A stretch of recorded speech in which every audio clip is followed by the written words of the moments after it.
گەلی کورد بە هۆی داگیرکاری و ترسی لە شوناس و مانەوەی خۆی یەکێک بووە لەو میلەتانەی زۆرترین گرنگی بە بۆنە و یادە نیشتیمانیەکان داوە، بەڵام لە چەندەی ڕابردوودا بە شێوەیەکی گشتی هەستینەتەوایەتی و ئینتیما بۆ یادە نیشتیمانیەکان لاوازی و پاشەکشەیەکی بەرچاوی بە خۆیەوە بینیوە.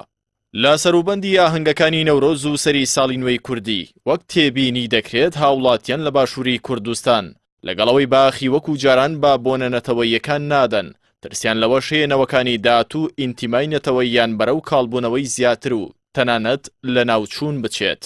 چاودێرانی سیاسی باز لە هۆکارەکانی لاوازبوونی ئینتیمای نەتەوەیی دەکەن با جۆرێک شکستی دەسەڵاتداران و تێوەگلانیان بە بەردنی سامانی گشتی و قۆڕەکردنی جومگەکانی دەسەڵات و گەندەڵی و تاوان. سەرباری ئەمانە بازرگانی بە چەمک و دروشمەنەتەوەیی و نیشتیمانیەکانی گەلی کورد لەلایەن حزبە دەسەڵاتدارەکانەوە. ئەموو ئەمانە وان کردووە خەڵک پێداچوونەوە بە ئینتیمای نیشتیمانی خۆیدا بکات.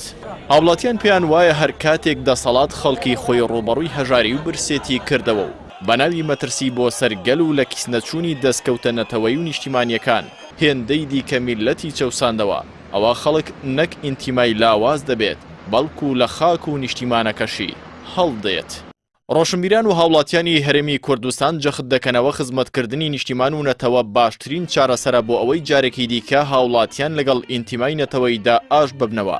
ئەمەش با دەسەڵات و حکومڕانێکی دەستپاک و خزمەتکار دەکرێت، نەک ئەوانەی لە ئۆقیانوسی دزی و خاکفرۆشتن و خیانەت لە نیشتیماندا نەغڕۆ بوون و ئامادەن هەموو دەستکەوتە نەتەوەیەکانیش بکەنە قوربانی قاچێکی کورسیەکانیان کە چەندین ساڵە دەستیان پێوە گرتووە و لایەن مقەدەس بووە.